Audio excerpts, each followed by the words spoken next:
지난 한 주간도 하나님의 은혜로 살아왔음을 고백하면 아멘 하시길 바랍니다. 우리 좌우 계신 분들 한 번은 인사 나누죠. 참 잘했습니다. 하나님 당신을 사랑하십니다. 하나님은 당신의 기도를 응답하십니다. 할렐루야 아멘. 오늘은 호세아 강해 시리즈 우리 11번째 말씀인데, 우리 본문 말씀 호세아 7장 1절부터 16절 말씀을 중심으로 해서 하나님을 부르지 않는 이유라고 하는 주제를 가지고 우리 함께 말씀을 나누려고 합니다. 먼저 오늘 말씀 7장 말씀을 우리가 상고할 텐데, 7장 말씀을 이해하기 위해서는 그 당시에 호세아 시대의 역사적 배경이나 정치적 상황들을 좀 이해하고 있는 것이 도움이 될 것 같아서, 지금 성경 공부 시간은 아니지만 또 그동안 이 시간 아니면 이 역사에 대해서 잘 모를 테니까 호세아 시대의 종교적 또 정치적 역사에 대해서 잠깐 설명해 드리겠습니다. 우리가 잘 알고 있듯이 북과 남으로 호세아 시대 때 갈라져 있었죠. 북쪽은 뭐라고 불렀죠? 나라 이름을요? 북이스라엘이라고요. 또 남쪽은 뭐라고 부릅니까? 남유다라고 부르죠. 북이스라엘은 19명의 왕들이 있었고요. 그러다가 BC 720년에 아수르에서 멸망당하고, 또 남쪽은 총 20명의 왕들이 있었는데, 나중에 BC 586년에 바벨론에 의해서 포로로 잡혀가고 멸망당하는 모습을 보게 됩니다. 이 호세아 선지자는 북이스라엘에서 활동했던 선지자입니까? 남유다에서 활동했던 선지자입니까? 다시 한번 질문해 볼게요. 이 호세아 선지자는 북이스라엘에서 활동하던 선지자입니까? 아니면 남유다에서 활동하던 선지자입니까? 제 손가락이 1번을 피고 있거든요. 그러니까 이제 1번 첫 번째 게 답이라는 얘기예요. 저는 마음이 착해서 이렇게 알려주면서 이렇게 하는데도 안 쳐다보는 분들은 어쩔 수 없어요. 북이스라엘에서 활동하던 왕입니다. 북이스라엘에 총 19명의 왕이 있었는데, 13번째 왕 끝 무렵부터 19번째 왕까지, 그러니까 6명의 왕이 바뀌는 순간에도 하나님의 말씀을 증거했던 사람이 이 호세아 선지자입니다. 여러분, 이 호세아 선지자가 활동했던 시대의 왕들의 이름이 있는데요, 제13대 왕이 여로보암 2세입니다.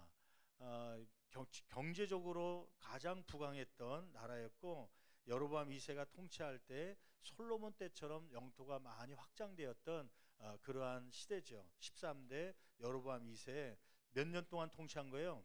41년 동안 통치했습니다. 경제적으로 정치적으로 안정이 있으니까 그렇게 오랫동안 통치했겠죠. 제14대 왕은 누구냐면 스가랴입니다. 스가랴. 물론 스가랴 선지자라는 이름이 있지만은 그 스가랴 선지자와 동명이인입니다. 왕으로서의 스가랴인데, 이 사람은 통치 기간이 어느 정도 돼요? 6개월. 대체적으로 통치기간이 짧으면 그 질병이 있어서 죽은 게 아니라 암살당할 가능성이 많습니다. 이 스가랴도 6개월밖에 통치 못한 이유는 암살을 당했어요. 누구에 의해서요? 다음 왕으로 올라올 사람이요. 사실은 살룸은 왕조가 아닙니다. 왕가가 아닌데 일반 지도자였음에도 불구하고 신하였는데, 쿠데타를 이겨서 이 스가랴를 죽이고 자기가 왕이 오릅니다. 근데 불행하게도 이 살룸은 통치기간이 몇 년밖에 안 돼요? 몇 개월? 1개월밖에 안 돼요. 그러니까 북이스라엘 가운데 가장 적게 통치하고 죽었던 그 이유가 이유가 뭐냐면, 그 다음 왕인 16대 왕이 누구예요? 무나헴이라는 왕인데, 이 사람도 일반 평민이었다가 지도자였다가 이 살룸을 암살하고 왕이 오르게 되죠. 그러니까 암살하고 또 암살당하고, 하여튼 이 북이스라엘의 역사는 반역의 역사라고 부릅니다. 반역의 역사. 또 한번 볼까요? 무나헴은 몇 년 동안 통치해요? 10년 동안 통치하죠. 그나마 오랫동안 했던. 그러다가 부가히야라고 하는 왕이 제17대 왕으로 오르죠. 이 부가히야는 몇 년 동안 통치합니까? 2년입니다. 왜 2년밖에 못하냐면, 또 이 사람도 누구에게 암살당해요? 베가라고 하는 다음 18대 왕에게 암살당하죠. 이 베가가 암살시키고 자기는 20년 동안 통치하고, 또 베가도 마지막 20년 통치한 다음에 암살당합니다. 누구에게요? 마지막 왕인 호세아. 이제 호세아가, 이게 선지자 호세아도 있고 왕도 호세아가 있는데, 이 마지막 19대는 왕 호세아입니다. 그러니까 선지자와 다른 이름이죠. 동명이인이죠. 9년 동안 호세아가 암살을 시키고 9년 동안 통치를 하게 됩니다. 이 북이스라엘 역사는요, 불과 호세아 선지자가 활동하던 시기에 6명의 왕들이 지나가는데 몇 명이 암살당한 거예요? 4명이 암살당하고요. 전체 19명의 왕 중에 9명이 암살당합니다. 9명. 그러니까 왕조가 9번 바뀌는 거예요. 남유다는 하나님이 약속한 것이 있었어요. 다윗의 혈통을 통하여 왕을 세우겠다고 하는 그 약속이 지켜져서 이 남유다는 반역이 일어나도 그 아들들이, 다윗의 혈통들이 계속해서 왕위에 오르는데, 이 북이스라엘은 9번의 암살 통해서 왕조가 9번 바뀝니다. 그러니까 우리식으로 얘기하면 이씨 왕조가 세워졌다가 암살당하고, 또 김씨 왕조가 세워지고 또 암살당하고, 때로는 칠씨 왕조가 세워지고, 막 그러면서 9번이나 왕조가 바뀐다. 19명의 왕들 가운데.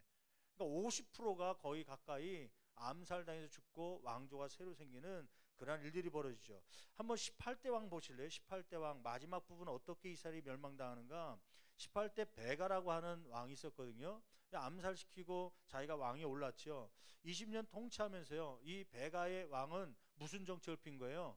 반아수르 정책입니다. 국외적으로 아수르라고 하는 강대국이 있었는데, 아수르에게는 반아수르, 이거는 아수르를 싫어하는 정책입니다. 그리고는 어느 어느 정책을 펴요?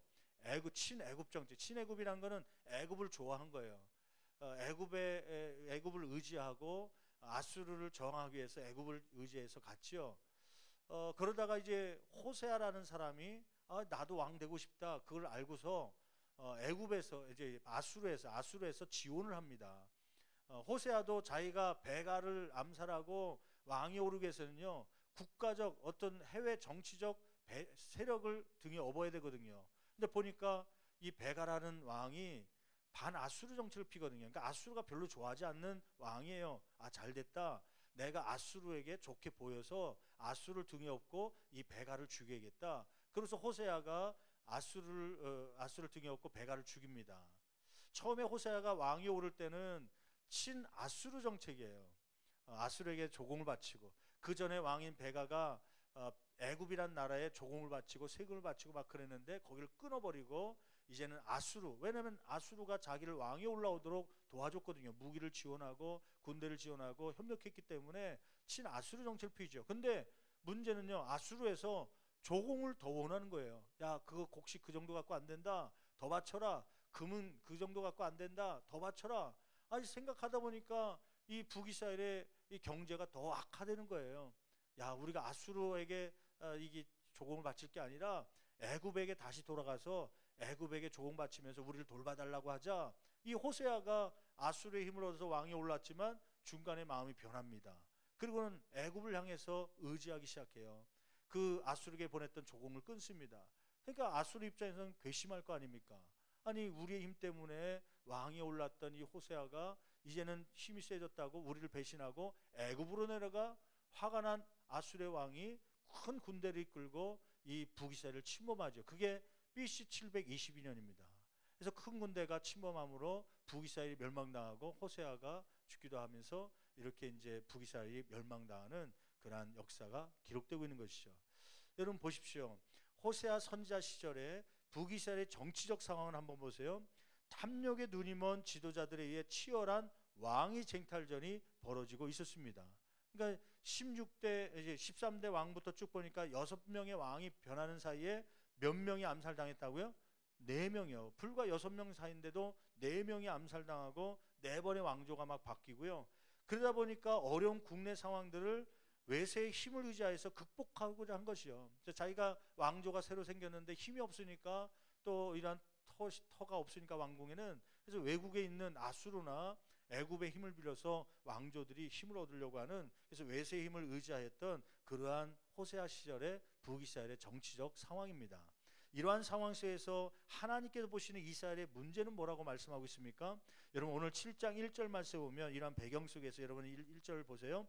이스라엘을 치료하려 할 때에 그들의 죄악들이 더욱 드러났죠. 이스라엘이에요. 한번 1절 말씀 7장 1절 같이 한 목소리로 봉독합니다.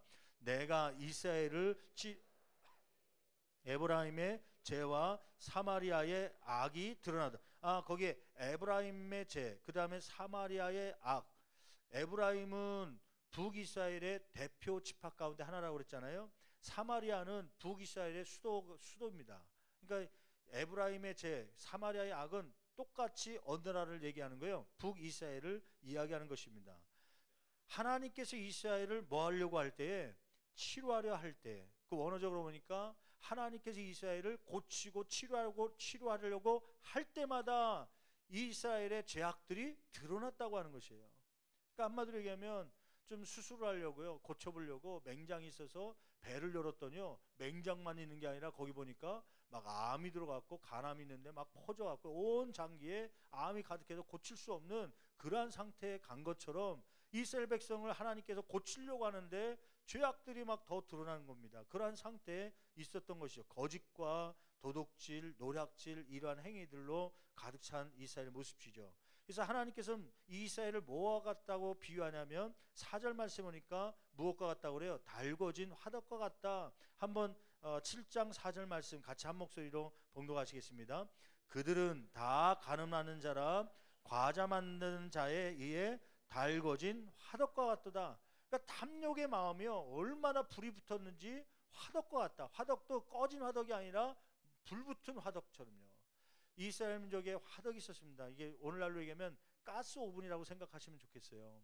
이게 쇠가 없으니까 구운 흙으로 통을 만들고요, 그 밑에다가 이제 불을 데피는 것이죠. 그래서 과자나 빵을 만들려면은 그 옹기를 가지고 하는데 불을 데펴 갖고 어느 정도 불을 막 데피면 그 흙이 열을 받아 갖고요, 달궈지기 시작합니다.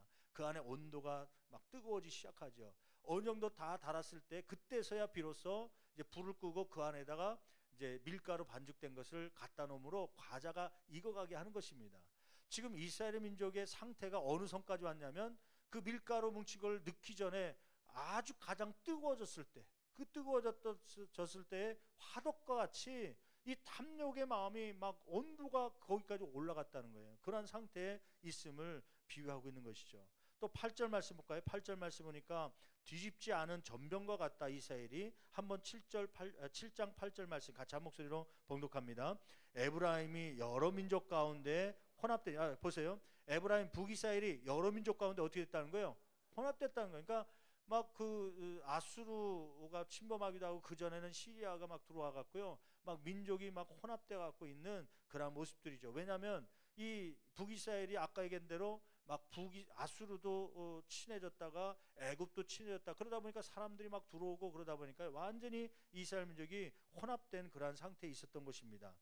가운데 혼합되니 그 다음에 계속 읽어볼까요? 그는 곧 뒤집지 않은 뭐와 같다? 전병이요. 빵이라고 생각해 보세요. 빵을 오븐에 넣었는데 이 바닥면은 구워졌죠. 근데 위에는 아직도 생 밀가루가 그냥 있습니다. 이러한 빵을 먹을 수 있습니까? 먹을 수 없죠. 하나님께 예배는 드리지만 이러한 상태, 죄악과 또 예배의 삶이 반반씩 섞인 절대로 받지 못하는 그러한 예배의 삶을 살고 있는 이스라엘을 이야기하는 것이죠. 또 11절 말씀 볼까요? 11절 말씀 보면 어리석은 비둘기 같다는 거예요. 11절 말씀 같이 한 목소리 봉독합니다. 에브라임은 어리석은 비둘기같이 지혜가 없어서 애굽을 향하여 부르짖으며 아수르로 가는도다. 이 이스라엘은 어리석은 무엇과 같다는 거예요? 비둘기 같다는 거예요. 그 당시에 오늘날로 얘기하면요, 그 새 중에 좀 머리가 나쁜 새 있다고 그러잖아요. 그래서 그 머리가 좀 나쁘고 어리석은 사람을 뭐라고 불러요? 저거 뭐가 같다는 거예요? 무슨 대가리요? 새대가리라고 그래요? 이게 닭대가리, 그렇게 닭머리라고 얘기하는 것처럼 그 당시에 이스라엘 민족들은 이 어리석은 새 가운데 하나가 뭐냐면 비둘기입니다. 비둘기. 그러니까 이스라엘 민족이 역사적으로 하나님을 떠나서 채찍 맞으면 빨리 하나님께로 돌아와야 될 거 아닙니까? 그런데 역사적으로 그걸 보면서도 하나님을 의지하고 하나님께 돌아오는 게 아니라 어리석은 비둘기같이 지혜가 없어서 누구에게 향한다는 거예요? 애굽을 향하여 부르짖고 아수르로 가는다는 거예요. 그러니까 어떤 왕조 때는 애굽에게 향하고 어떤 왕조 때는 또 아수르에게 손을 내밀고 왔다 갔다 하면서 하나님께 돌아오지 않는 어리석은 비둘기 같은 그런 이스라엘 백성이다 이야기하는 것이죠. 또 16절 말씀에 보니까 속이는 활과 같다고 하나님께서 이스라엘 민족에게 책망하죠. 16절 말씀 같이 한 목소리 봉독합니다. 그들은 돌아오나 높으신 자에게로 돌아오지 아니하니 무엇과 같다요? 속이는 활과. 속이는 활이라는 건 뭐냐면 관역, 10점짜리 관역을 놓고 화살을 당기고 쐈는데 그 화살이 그 관역을 완전히 벗어나서 숯불 속으로 들어갔습니다. 그걸 가리켜 뭐라고 그러냐면 속이는 화살이라고 그래요. 관역을 맞히지 못했다, 관역에 들어가지 못했다, 그러한 뜻이죠. 이스라엘 민족들이 돌아오긴 돌아오는데 누구에게 돌아오지 않는 거예요? 하나님께 돌아오지 않은 거예요. 화살이 관역을 벗어나서 찾을 수 없는 것처럼 이스라엘 백성들이 하나님께 돌아야 되는데 돌아오지 못하고 있는 그런 형편을 이야기하는 것이죠. 아무튼 이스라엘을 치료하려고 하지만 그러나 그럴 때마다 죄악이 드러나는 이스라엘의 모습을 표현하고 있습니다. 두 번째는 2절 말씀 보니까 그들은 죄를 지으면서도 이제는 자신들의 죄를 전혀 인식하지 못하고 있는 그러한 상태에 있었다는 것을 지적하고 있죠. 여러분 2절 말씀 같이 한 목소리 봉독합니다. 내가 모든 악을 기억하였으면, 여기서 말하는 나는 누굴 얘기하는 거예요? 하나님이요. 하나님이 이스라엘 백성들의 모든 악을 뭐하고 있는 거예요? 기억하고 있는 거예요. 다 알고 있는 거예요. 사사로운 것까지 다 기억하고 있음에도 불구하고 그들은 뭐라고 생각합니까? 그들이 마음에 하나님이 나의 모든 죄를 기억하고 있다는 걸 생각하고 있어요? 안 하고 있어요? 생각하지 않고 있는 거예요. 자기가 죄를 범하면서도 하나님이 모든 죄를 다 기억하고 보고 있다는 걸 알지 못하고 그 마음에 두지 않고요. 하나님은 모르겠지, 하나님은 보지 않겠지, 그러면서 생활하고 있는 이스라엘 민족의 모습을 보게 되는 것이죠. 그 뒤에 하반절 말씀이니까 2절 하반절, 이제 그들의 행위가, 죄악의 행위가 그들을 애워싸고 누구 앞에 있도다? 하나님 얼굴 앞에 있도다. 여러분 얼굴 앞에 그 죄악들이 있으니까요, 하나님이 눈을 뜨면 뭐가 보이는 거예요? 이스라엘 민족의 악한 행위가 다 보이는 것이죠. 그런데도 불구하고 이스라엘 백성들은 하나님은 모르시겠지, 하나님은 기억하지 못하겠지, 아마 안 보고 계실 거야. 여러분 천만에 하나님은 얼굴 앞에 두는 것처럼 그것을 다 보고 계셨다고 하는 말씀이죠. 더 큰 문제가 생겼습니다. 더 큰 문제. 하나님 앞에 이스라엘 백성들의 이러한 죄를 범하고 있고 그러면서도 자신이 죄를 범하면서도 하나님 모르겠지 생각하는 그러한 생각도 문제지만, 더 큰 문제는 이러한 죄악 때문에 경제적으로 정치적으로 어려움을 당하면서도 하나님께 부르짖는 자가 있다는 거예요, 없다는 거예요? 하나도 없다는 거예요. 7절 말씀 한번 볼까요? 7절 말씀 같이 한 목소리로 봉독합니다. 그들이 다 화덕같이 뜨거워져. 그러니까 탐욕으로 뜨거워져서 아까 얘기한 대로 막 왕들이 지도자들이 왕들을 암살하고 막 바뀌고 막 그런 탐욕에 불이 붙어갖고 뜨거워져서, 그다음에 계속 읽어볼까요? 그 재판장들을 삼키며 그들의 왕들을 다 엎드러지게, 그러니까 막 왕들을 죽이고 엎드러지게 하는, 그렇게 하며 그들 중에는 그런 상황 속에서도 이스라엘 백성들 정치가 중에서 하나님께 부르짖는 자가 있다는 거 없다는 거예요? 하나도 없다는 거예요. 여러분 한번 질문해 볼게요. 우리 상황으로 한번 바꿔보죠. 여러분 대통령이 있는데 어떤 사람이 나 대통령 되겠다고 혹시 여기 뭐 안기부 뭐 이런 데서 나오는 사람들 죄송합니다. 그 박근혜 대통령을 누가 암살을 했어요. 예를 들면입니다. 또 이거 갖고 경찰서에 또 신고하지 말고 죽였어요. 그래서 다른 사람이 왕이 됐어요. 그러면 여러분들은 마음이 편합니까? 아니면 괴롭습니까? 이거는 여당 야당을 떠나서 왕이 암살당했다. 그러면 정치적으로 지금 어려운 선포하고 막 그럴 거 아닙니까? 군인들이 막 나오고 그러면 막 경제 정치가 막 움츠들고 그런 불안한 상태가 되면 진짜 하나님을 믿는 사람이라면 어떻게 되는 거예요? 하나님께 부르셔야 되는 거 아니에요? 근데 지금 이 상황이 어디까지 갔냐면 이 왕이 대통령을 죽이고 대통령이 또 됐어요. 누가? 근데 그 사람이 1개월도 안 돼갖고 또 다른 사람이 또 구테타 일으켜갖고 또 다른 사람이 또 올라왔어요. 그게 지금 6명의 대통령이 바뀌면서 4명씩이나 암살을 당하고 세력이 바뀌었습니다. 그게 어떻게 편안하게 잠잘 수 있는 상황입니까? 국가적으로요? 굉장히 어려운 상황 아닙니까? 제가 그 얼마 전에 태국에 갔더니요, 태국에 있는 선교사님이 부탁을 하더라고요. 무슨 부탁이냐면 지금 정치적으로 태국이 안정이 안 됐다는 거예요. 이유가 뭐냐면 거기는 왕이 있더라고요. 왕이. 그래서 백화점이나 어디 가게 가면요, 왕의 초상화가 크게 걸려 있습니다. 제가 볼 때는 뭐 그냥 안경 끼고 그냥 60대 중반의 아저씨 같은데요, 그게 왕이래요. 그냥 양복 입고 있는데 얼굴만 이렇게 나와 있는데, 그 백화점이나 어디나 한 번은 저녁 시간에 시간이 났는데 선교사님이 그래요. 태국의 극장 한번 구경해 보지 않겠냐고. 그래서 극장 가봤죠. 극장 갔는데 우리나라는 이 영화를 상영하기 전에 한 10분 정도 뭐 여러 가지 다음 영화 예고편 보여주기도 하고 그러잖아요. 근데 거기는 뭐 하냐면 10분 전에 영화 상영하기 전에 갑자기 이렇게 앉아 있는데 다들 벌떡벌떡 일어나더라고요. 그래서 뭐 하는가 했더니 왕의 초상화가 앞에 화면에 뜬 거예요. 그래서 왕이 어떤 일을 해왔고 지금 어떤 상태에 있고 이렇게 있습니다. 그걸 아마 태국말로 쭉 설명하는데 그 5분 동안요 서갖고 그걸 다 듣고 있는 거예요. 나는 우리 대통령이 아니니까, 우리 왕이 아니니까 앉아 있었죠. 그랬더니 선교사님이 쿡쿡 찔러요. 지금 너만 앉아 있다고, 빨리 일어나라고.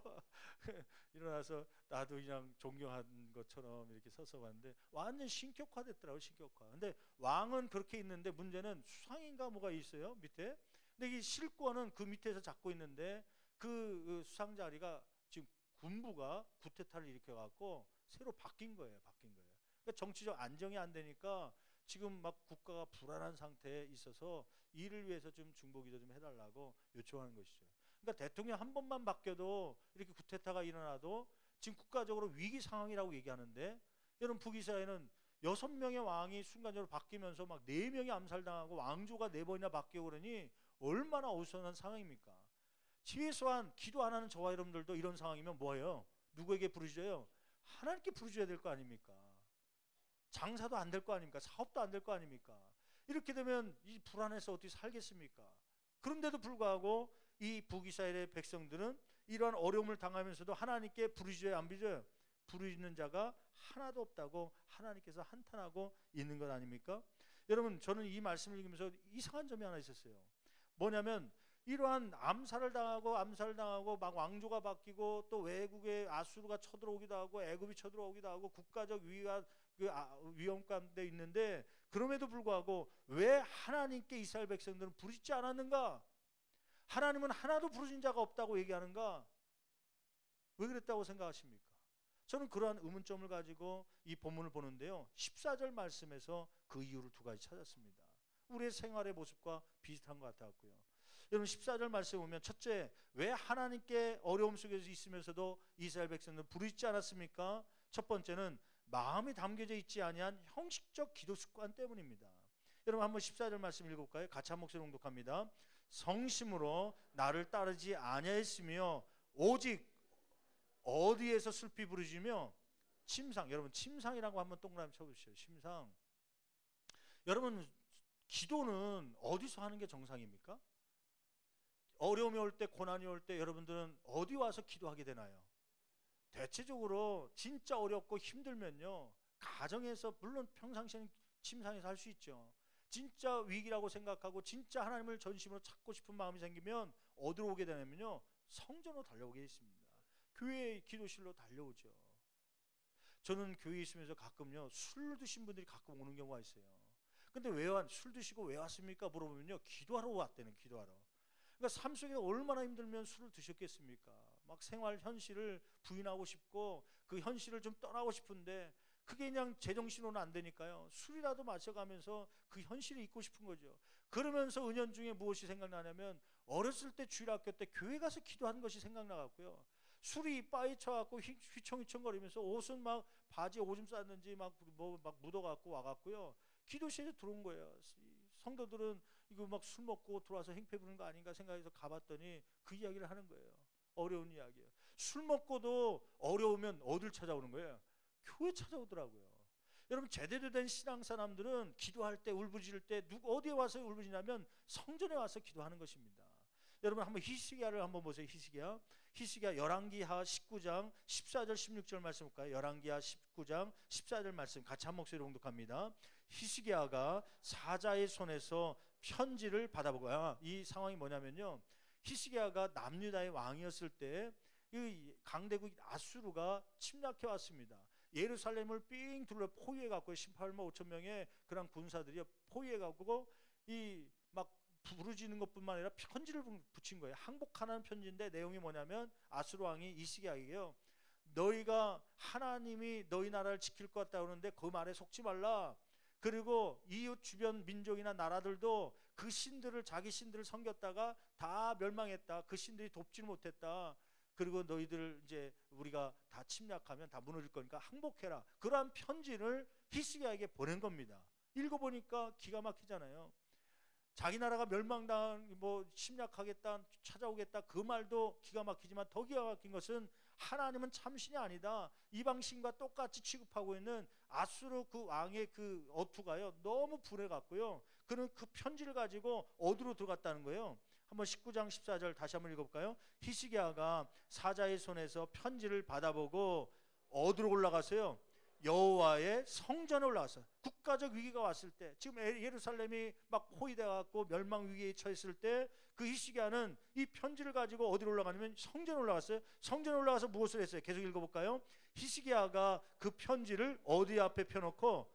여호와 앞에 펴놓고, 아마 이제 강대상, 오늘날로 얘기하면 강대상 앞에 펴놓은 거겠죠. 성전에 올라와서 강대상에 펴놓고 그 편지를 누구 보라고 펴놓은 거예요? 하나님 보라고요. 난 이 히스기야의 믿음이요, 이 사람은 선지자도 아니고 제사장도 아니고 일반 정치가잖아요, 왕이잖아요. 근데 이 신앙이 대단하더라고요. 지금 이 편지를 펴놓은 그 믿음 가운데는 어떤 믿음이냐면, 하나님이 지금 죽었다 살아계시다. 살아계시다. 살아계신데도 어떻게 살아계시다? 시퍼렇게 살아계시다. 지금 이 편지를 보고 계시다는 것을 그는 확실하게 믿고 그 앞에 나온 겁니다. 여러분, 기도할 때 이러한 믿음이 저와 여러분 가운데 있기를 간절히 축원합니다. 하나님이 시퍼렇게 살아계시다고 믿는 사람은 하나님 앞에 나와서 기도하지 않을 수가 없죠. 반대로 왜 우리가 기도하지 못합니까? 하나님이 시퍼렇게 살아계시다는 걸 잊고 있기 때문이에요. 그걸 믿고 있지 않기 때문에 기도가 잘 안 나오는 겁니다. 살아있다는 걸 믿는 사람은요, 억울한 심정을 가지고 주님 앞에 나오는 거죠. 그 앞에 기도하는 것이에요. 히스기야는 어려움이 있자 그는 성전 앞에, 살아계신 하나님이 계시는 성전 앞에 나와서 기도한 것입니다. 그 웨일즈라고 하는 영국의 작가가 쓴 단편소설 가운데 대주교의 죽음이라고 하는 그런 단편소설이 있어요.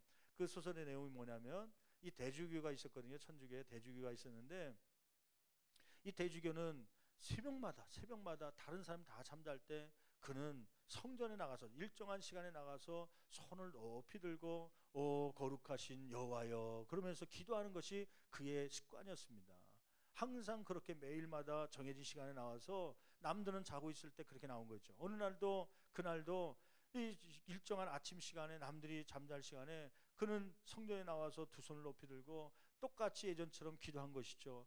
오 거룩하신 여호와여 그러면서 하나님을 부르면서 기도하는데요, 그날따라 갑자기 천장에서요 음성이 들린 거예요. 오냐 나는 네가 부르는 여호와다다다다 그러면서 하나님의 음성이 들린 거예요. 내가 너에게 무엇을 해줄고 줄고 그러면서 대답하는 거예요. 아니 갑자기 오 거룩하신 여호와여 부르는데 하나님의 음성이 들리니까요, 이 대주교가 기뻐한 게 아니라 깜짝 놀래갖고요, 하나님이 살아계신 줄 몰랐는데 자기의 소리를 듣고 응답한 것 때문에, 했다는 것 때문에요, 심장마비로 그 자리에서 죽은 겁니다. 우리가 웃지만은 사실은 우리의 생활이 이러한 기도 생활 아닙니까? 하나님 앞에 기도한다고 하나님 주여 찾으면서도 하나님이 어느 날 그래 오냐 내가 나타났다 그러면요 깜짝 놀래갖고요, 하나님 살아계셨어요? 그러면서 그렇게 놀랄 사람들이 참 많은 것이죠.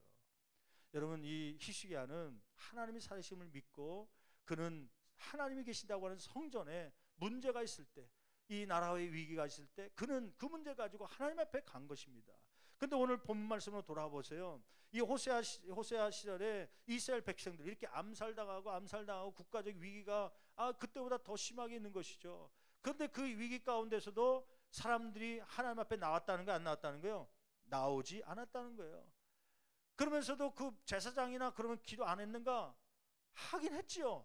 습관적으로 그들이 지난번에 얘기한 것처럼 양떼 소떼를 몰면서 제사 드린 건 잘했습니다. 안식일 날 주님 앞에 나오긴 했습니다. 그런데 그들은 어디에서 부르짖는 거예요? 침상에서. 습관적입니다. 내가 이렇게 하나님 찾고 하나님 부르니까 하나님께서 듣겠지. 나는 그 부르는 행위를 한 거겠지. 주일날 이렇게 주일날마다 하나님 앞에 나오니까 나는 하나님과 친하고 있겠지 착각하고 있는 것입니다. 근데 하나님은 뭐라고 말씀하십니까? 너희가 하나도 나를 불렀다 안 불렀다? 부르지 않았다고 하는 것이에요. 여러분, 직분이 하나님과의 관계를 얘기하는 건 아닙니다. 사람들이 볼 때는요, 목사이니까 또 권사님이니까 장로님이니까 기도 많이 하겠다, 하나님 많이 부르겠다 생각을 하죠. 근데 그 직분이 있다고 해서 진짜 하나님을 부르는 것은 아닙니다. 비록 직분이 없어도 하나님을 진짜 부르는 사람이 있고요, 직분이 있어도 일주일 내내 하나님 부르지 못하는 그러한 사람들도 있는 것입니다. 여러분, 바라기는 저와 여러분 삶 가운데 하나님을 부를 수 있는 저와 여러분 되기를 간절히 축원합니다. 우리가 오해하거나 착각하지 마십시오. 나는 주일날 나오니까 성경책 우리 집에 3권 있으니까 나는 하나님 부르고 있겠지. 아니요. 그 입술로 하나님의 이름을 부르지 않으면 하나님을 부른 것 아닙니다. 그 마음으로 하나님을 찾지 않으면 하나님을 부른 것이 아니라고 주님께서 말씀하고 있는 거예요. 이스라엘 민족들은 병상주의, 이 침상에서 슬피 부르짖었지만 하나님 그걸 인정 안 했어요. 너는 전심으로 나를 찾고 있지 않다. 히스기야처럼 진짜 하나님을 찾는 사람이라면 하나님 계신 성전에 나와서 기도할 거 아닌가. 여러분, 진짜 위험한 순간, 위기가 왔고 어려운 순간 오면 그냥 침상에서 있겠습니까? 주님 앞에 달려나오고 새벽에 달려나오고 철회하며 주님 앞에 부르짖어 기도하는 저와 여러분이 되어야 될 줄 믿습니다. 두 번째 문제는 왜 하나님께 부르지 않았습니까? 이렇게 습관적으로 나오는 침상에서 하나님의 이름을 부르는 것이 마치 하나님을 부르는 것이라고 착각한 것 때문도 있지만은 14절 하반절 말씀이니까 그들은 하나님을 부르기보다 잔치의 즐거움만을 바라는 신앙 때문이었다고 그러죠. 14절 말씀 볼까요? 14절 하반절 슬피 부르짖으며 그 다음에 같이 봉독합니다. 곡식과 새 포도주로 말미암아 모이며 나를 거역하는도다. 예, 곡식과 새 포도주로 말미암아 모였다. 안 모인 게 아니에요. 하나님의 백성들의 제사장들이 안 모인 게 아닙니다. 모이긴 모였는데 무엇 때문에 모였다는 거예요? 그 말미암아라는 단어가요, 다른 말로 얘기하면 때문에입니다. 때문에. 곡식과 새 포도주로 말미암아, 다른 말로 번역하면 곡식과 새 포도주 때문에 뭐였다는 거예요? 뭐였다는 거예요. 여러분, 곡식과 새 포도주는 뭐예요? 그거는 물질의 풍요입니다. 또 그것은 경제적 필요입니다. 경제적 필요, 물질의 풍요 때문에, 그것 때문에 모이긴 모였어요. 포도와 이 곡식과 새 포도주는요, 잔치의 즐거움이라고 얘기할 수 있습니다. 하나님 앞에 부르짖기 위해서 모인 것이 아니라 어떤 잔치의 즐거움, 밥 해준다니까, 새로운 와인을 준다니까, 그것 때문에 모이긴 모였지만 하나님께 부르짖지 않았다고 하는 것이에요. 저는 지난 주간에 그 사역 가운데 한편으로는 감사하기도 하면서 한편으로 좀 떨떠름한 일이 있었어요. 그게 뭐냐면은 저희 이제 교단에 작년 2014년도에 설문조사를 했습니다. 목회자들 대상으로 학예수련회 때, 동계수련회 때 이용해서 한 400~500명의 목회자들에게 설문조사를 하면서 어떤 제목이었냐면은 예성의 미래 준비 정책 수립을 위해서 교단이 가장 우선 시행해야 될 중점 사항은 무엇이라고 생각하십니까? 목회자들에게 질문한 거죠. 그러니까 500여 명의 목회자들이 답변을 줬는데 그 가운데 2등이 뭐냐면 14.9%가 미자립 교회 지원. 그러니까 자립을 하려면 최소한 한 30~40명 정도 성도가 있어야 되는데 그 정도의 성도가 없어서 목회자의 생활비나 아니면 교회 운영비도 없어서 어려운 교회를 미자립 교회라고 합니다. 미자립 교회가 한 80~90% 되거든요. 이 80% 이상이 우리 예성교단은 그렇게 미자립 교회가 참 많아갖고요. 미자립 교회 지원이 필요하다. 14.9%. 1등이 뭐냐면 45.5%, 그러니까 14.9%보다 훨씬 몇 배나, 3배나 높은 퍼센테이지인데 1등이 뭐냐면 당장 교단이 우선 시행해야 할 중점 상황 1등, 목회자의 영성 강화입니다. 목회자의 영성 강화. 그러니까 목회자들 스스로가 우리가 영성이 약해졌으니까 이런 강화하는 일에 교단적으로 좀 중점을 두고 시행해 줬으면 좋겠습니다 하는 그러한 설문을 한 것이죠. 그러니까 10명 중에 5명 정도가, 50% 가까이가 목회자의 영성 강화를 위해서 요구를 한 것입니다. 그래서 이 총회장님이 이제 부총회장이었을 때 설문조사하고 총회장님이 되면서 지금 송덕중 목사님이신데 총회장 되면서 그럼 목회자의 영성 강화를 위해서 어떻게 할까 고민하다가 지방의 성회를 가졌으면 좋겠다. 그러니까 모든 목회자들 수도권으로 다 불러 모으지 못하니까 지방의별로, 전라도면 전라도, 경상도면 경상도, 지방회가 20몇 개 있으니까 지방회별로 혹은 감찰회별로 이 부흥 집회를 좀 가져야겠다. 연합 부흥 집회 혹은 목회자 집회를 가져서 좀 영성 강화를 위해서 기도하는 모임들을 좀 만들었으면 좋겠다. 이 생각을 가지고 이제 부흥 사회를 찾아온 거예요.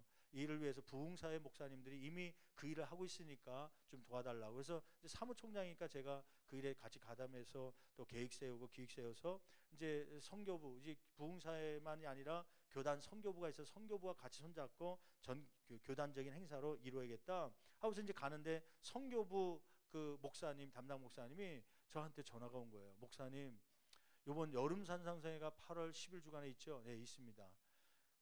그 발대식 성결 영성 부흥 운동을 이 지방예별로 갔는데 시작한다는 선포식이 있어야 되는데 이 선포식을 원래는 학예 수련회 때 8월 넷째 주에 교단 목회자 학예 수련회가 있어서 그때 한 300~400명의 목회자들이 오니까 그때 다 더군다나 그때 실행위원회라고 해서 각 지방의 회장들이 실행위원회입니다. 그래서 그 회장들이 다 모이면 그 실행위원회에서 선포하고 발대식을 하고 그 다음에 각 지방별로 한다는 것을 알려야겠다 이제 생각하고 제안을 했던 것 같아요. 학예 수련회 그 팀들에게 총회 임원들이나 또 거기에 속해 있는 한 20여 명의 목사님들에게 이걸 학예 수련회 때 저녁 시간을 위해서 한 20분 정도 발대식을 할 테니까 이 시간을 좀 만들어 달라 요청을 했는데 대답이 왔다는 거예요. 그 대답이 뭐냐면 못하겠다. 그거 못하겠다. 그래서 결국 전화 오기를 선교부에서 목사님 산상성회 때 이 발대식을 천상 그때라도 해야 될 것 같습니다. 저는 한편으로 고마웠죠. 왜냐하면 산상성회 때 전국교회 목회자님들 다문은 못오더라도 회장님들 정도는 같이 와서 집회에 참석하는 게 꿈이었는데 그런 기회를 통해서 그 산상성회 때 발대식이 있으니까 각 지방의 회장님들 올라오십시오 해서 회장 목사님들이 올라오셔서 이 산상성회를 동참하니까 한편으로는 감사하죠. 근데 좀 떨떠름한 게 뭐였냐면 그 거부한 이유 때문에 그렇습니다. 거부한 이유가 뭐냐면 그 학예수련회 목회자 학예수련회를 준비하는 팀들이 뭐 20여 명의 목사님들이 회의하면서 이거 우리 그 행사에 끼면 안 된다. 그 이유가 뭐냐면 목회자 학예수련회는 쉼과 또 이렇게 교제인데 거기서 기도하자고 운동하면 분위기 깨진다. 저녁에 열린 음악회를 하고 저녁에 닭튀김 바베큐를 하고 잔치를 벌이면서 교제를 해야 되는데 거기서 우리 지방에 부흥성이 합시다 이 운동하고 발대식을 하면 그 분위기 깨지니까 이거는 우리 할 수 없다. 그래서 이게 갔다가 할 수 없이 도로 이쪽 산상성회로 돌아온 거예요. 목회자들도요. 목회자들의 영성 강화가 필요한 거 압니다. 근데 실제적으로 기도하자고 그러면 거부하고 안 해요. 그게 저를 포함해서 목회자들이고 사실 목회자들만 그럽니까? 목회자들이 그러니까 성도들의 모습도요. 성도들도 기도해야 된다는 거 알아요 몰라요? 압니다. 여러분 전도 기도라는 단어를 싫어하는 부류가 있습니다. 교회 바깥에서 싫어할까요? 아니면 교회 안에서 싫어할까요? 넌 크리스찬들이 싫어하는 단어일까요? 아니면 크리스찬들이 싫어하는 단어일까요? 재밌는 사실은 전도하고 기도하자는 얘기가요. 교회 바깥에 있는 세상에 있는 사람이 아니라 교회 안에 있는 성도들이 싫어하는 단어가 되었습니다. 전도합시다 그러면 다 도망쳐요. 밥 먹읍시다 그러면 어디서 오는지 다 모르고요.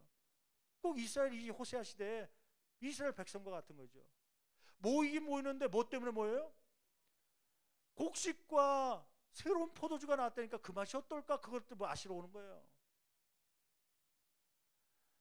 한국 교회 사회가 한국 교계가 또 목회자들 뿐만 아니라 성도들이요. 기도하는 운동보다도 먹고 마시는 쪽에 더 관심을 가지고 기도한다는 것 해야 된다는 걸 알면서도 그것을 하기보다는 거부하고 있는 그러한 교회 목회자요 성도가 되고 있다는 안타까운 현실을 오늘 말씀을 통하여서 주님께서 우리에게 주시는 것이죠. 내년이 아니라 다음 달에 8월 15일 전후해 갖고 8.15 광복절 되면 우리 구청에서 구국성회를 합니다. 그러니까 기독교연합회 주관으로 해서 구청과 함께 구국성회를 하죠. 주일날 오후 3시에 하니까 우리 예배 시간하고 같이 맞물려 있어서 항상 매년마다 우리는 오후 예배를 그때 그 광복절이 있는 그 주일날 오후 예배는 어디 가서 예배를 드려요? 구청에 있는 구민회관에 가서 그래서 전체 우리 양천구의 기독교 교인들이 함께 모여서 기도하니까 거기 갑니다. 근데 거기를 그 구국성회가 있다면 좋아하는 부류가 두 부류가 생깁니다. 하나는 직접 가서 기도하려고 하는 그런 좋아하는 부류고요. 한 부류는 이참에 빠지자. 핑계대고 거기 구민회관 가면 담임 목사님이 다 얼굴 못 볼 테니까 다른 교회랑 막 섞여 있어 갖고요. 내가 나왔는지 안 나왔는지 모를 테니까 그날 아예 동창 모임 받고 그날 아예 친한 사람들끼리 밥 먹으러 가고 빠지는 분들이 있더라고요. 오후 예배 출석 인원 최소한 그 이상은 못 가더라도 그 인원이 그대로 가야 되는데 가서 보면요. 나중에 차 탄 거 몇 명 타는 거 계산해 보면 오후 예배 나온 인원보다도 반밖에 안 탔어요. 반밖에. 반은 다 어디 간 거예요? 얼씨구나 좋다. 곡식 먹으러, 세포도시 먹으러 가자. 사실 그것 때문에 우리가 못 있는 한국교회 실정들이 많다고 하는 것이죠. 여러분, 오늘 이 호세아 시대의 이 말씀이요, 저는 지난 한 주간에 지나면서 또 감사한 것이 있었어요. 그것은 뭐냐면, 저는 사실은 결론적으로 얘기하면 교사들 때문에 감사했거든요. 교사들 때문에, 주일학교 교사들, 유초등부 성경학교를 하는데요, 제가 감사했던 이유 가운데 하나는, 저는 사실 목사 될 때요, 그 처음에 할 때는 유치원 다닐 때 그 아마 6, 7살 정도 됐을 것 같아요. 그때 목사 되겠다고 선했던 이유는 사실 사이다 때문에 그랬습니다. 사이다. 저 어렸을 때는 사이다 콜라를 참 먹기 힘들었어요. 색깔 있는 음료를 먹기가 힘들었어요. 그때는 막 사이다 콜라 병으로 나오는데요, 얼마나 먹고 싶었는지. 그런데 집에서 한 번도 제대로 먹지 못하는데, 목사님은, 이게 아버지 엄마는 목사님 사모님이신데 성경책 들고 신방을 갔다 오면 사이다를 마시고 오는 거예요. 그래서 그 어렸을 때 생각은, 더럽다. 나도 커서 커서 목사 돼 갖고 뭐 먹고 다니자. 사이다가 그게 한이 맺어 가고요. 그래서 그 6살 7살 때는 사이다 먹기 위해서 너 앞으로 뭐 될래? 그러면 뭐 되고 싶다고 그랬어요. 목사 되겠습니다. 너 믿음 좋다 그랬지만 사실 속으로는 뭐 때문에 그래? 사이다 때문에. 제가요, 학생 때 또 이 진짜 목사 되겠다 선했던 적이 있었어요. 그 이유는 그 또 사이다 때문에. 이 부흥회를 하는데 2시간 3시간 막 찬양하고 막 기도하다 보면요, 목이 아프고 목 쉬고 막 그러면서 막 집회를 하는데, 강사 목사님은 말씀 전하면서 꼭 이렇게 색깔 있는 물을 마시더라고요. 이게 얼마나 마시고 싶었는지, 그 시원한. 그때 당시에는 이 강대상에 올린, 지금 뭐 이제 보리차가 이런 차지만, 그때 당시에는 색깔 있는 뭐 음료수들이 많이 올라왔어요. 오렌지 주스, 포도 주스 뭐 이런 거. 그때는 집에서 잘 못 먹는 음료수거든요. 심지어는 이 음료수를 올릴 때, 우리 주일학교 가르칠 때 20년 전에는요, 선생님 중에 한 번은 바카스를 2병을 까갖고 여기다가 막 넣어갖고 바카스도 올리기도 하고 얘기했잖아요. 어떤 선생님은 하나는 요플레가 그때 처음 나올 때인데, 이거 강사 목사님 대접하고 싶다고 해서 강대상에 올라갔더니, 성경학교 때인데 요플레가 올라왔더라고요. 그 떠먹으면서 설교하라고. 요플레. 하여튼 이게 색깔 있는 거 그런 거 보면서, 나도 그 커서 강대상에 올라가서 설교하면서 이 물 한 잔 마시는, 음료수 마시는 그런 목사가 되겠다. 그때 막 꿈꾼 게 뭐냐면, 하나님, 나는 목사 되면 이 강대상의 물을 사이다로 채워놓겠습니다. 사이다. 그래서 사이다 먹으면서 그거 먹고 싶었으니까.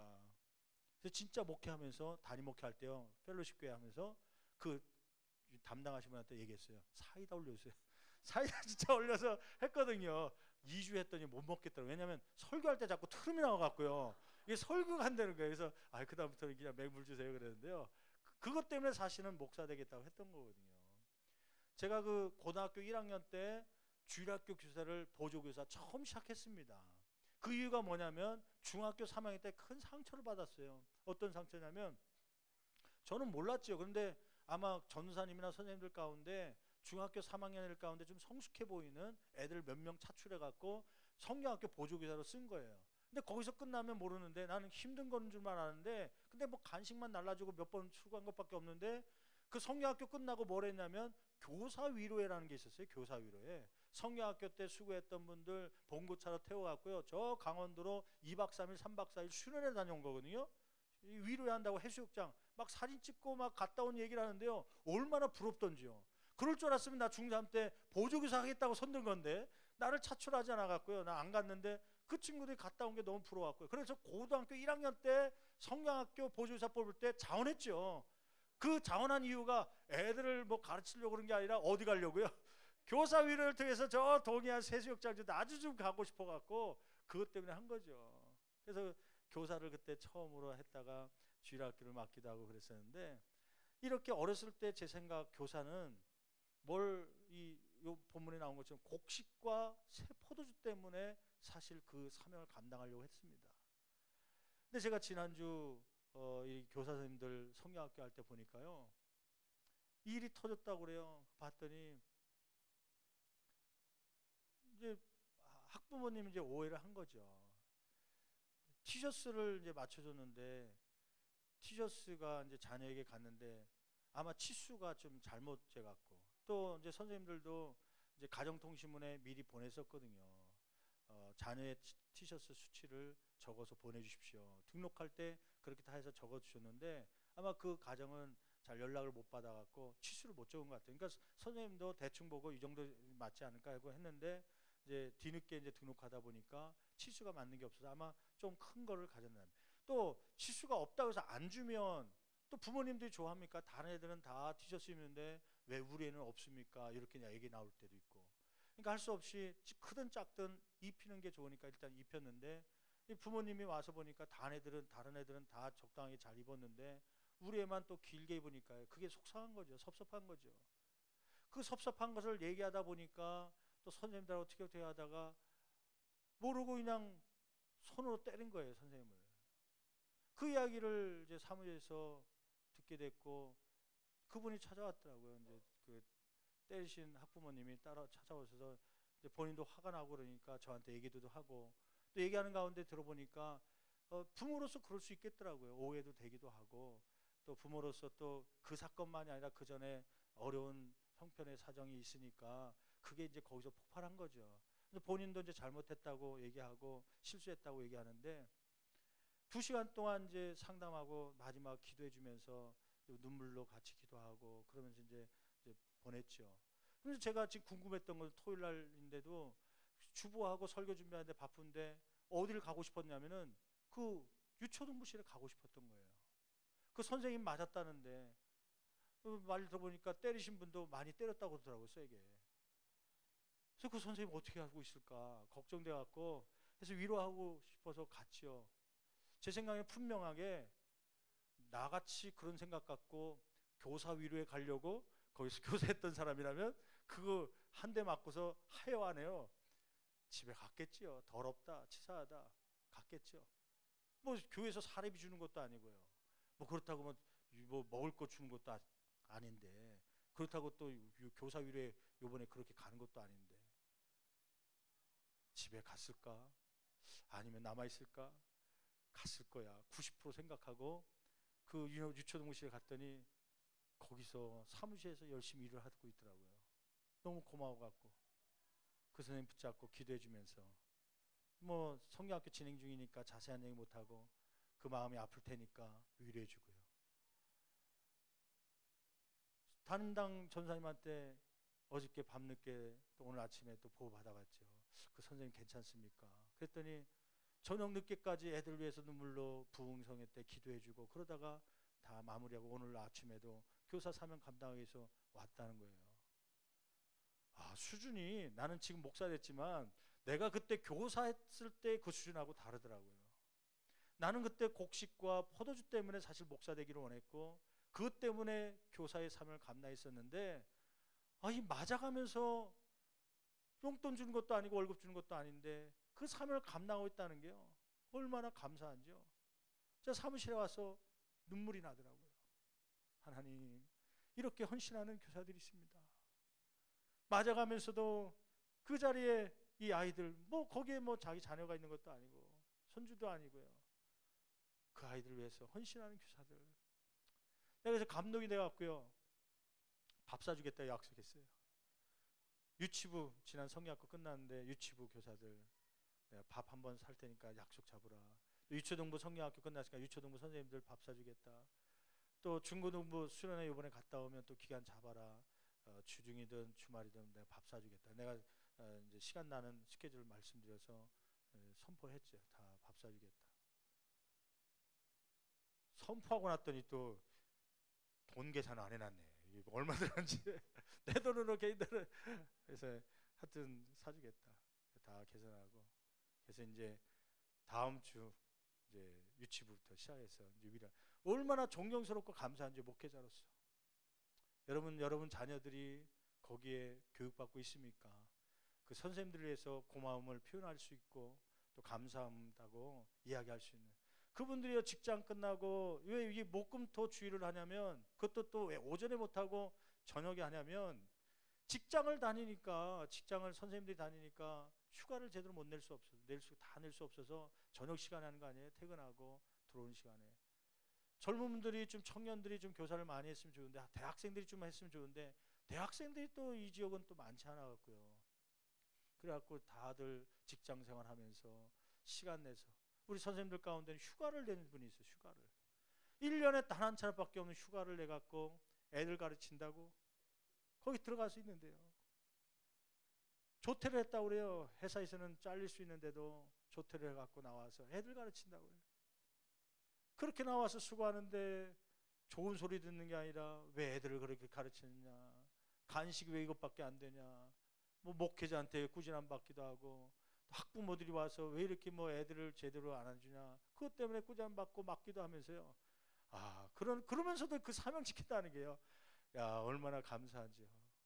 여러분, 오늘 말씀에 있는 것처럼 왜 호세아 시대에 이스라엘 백성들이 하나님께 책망을 받습니까? 왜 그들이 하나님께 부르짖지 않습니까?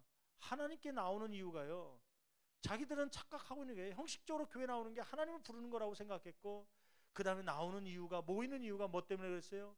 곡식과 새 포도주 때문에, 그거 먹고 싶어서, 그거 얻고 싶어서 나오고 있는 그러한 이스라엘 백성들을 책망한 거 아닙니까? 저와 여러분들은 이 곡식과 포도주 때문이 아니라 진짜 하나님 앞에 부르짖으며 마음과 정성을 다하여 주의 이름을 부르며 주의 응답을 받는 저와 여러분의 삶이 되기를 간절히 축원합니다. 축원합니다. 기도하시겠습니다. 이 시간에 우리 기도할 때 여러분, 우리의 삶은 어떻습니까? 여러분들은 하나님 앞에 부르짖고 있습니까? 혹시 부르짖고 있지 않다고 하는 것은, 일주일 동안 하나님 앞에 기도의 자리에 앉지 않았다는 것은 혹시 착각하고 있는 것 아닙니까? 내가 집사고 권사고 장로고 목사니까 기도하는 자리에 있는 사람이겠지 하고 하는 착각 아닙니까? 입술로 하나님의 이름을 몇 분 동안 부른 적 있습니까? 일주일 동안? 여러분, 주일날 형식적으로 자리에 앉아 있는다고 해서 하나님을 부르는 것은 아니라고 주님께서 말씀합니다.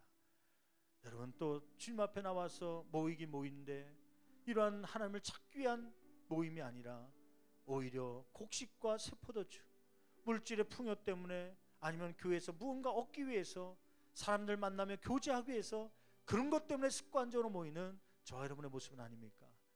하나님, 나의 모습이 그러한 모습이 있다면 회개하오니 용서하여 주시고, 성령의 나를 도와주셔서 하나님 예배 시간만이라도 하나님을 찾을 수 있고 하나님을 만날 수 있는 저희 삶이 될 수 있도록 인도해 달라고 시간 두 손 높이 들고 주여 세문을 제치며 간절히 기도합니다. 주여, 주여, 주여.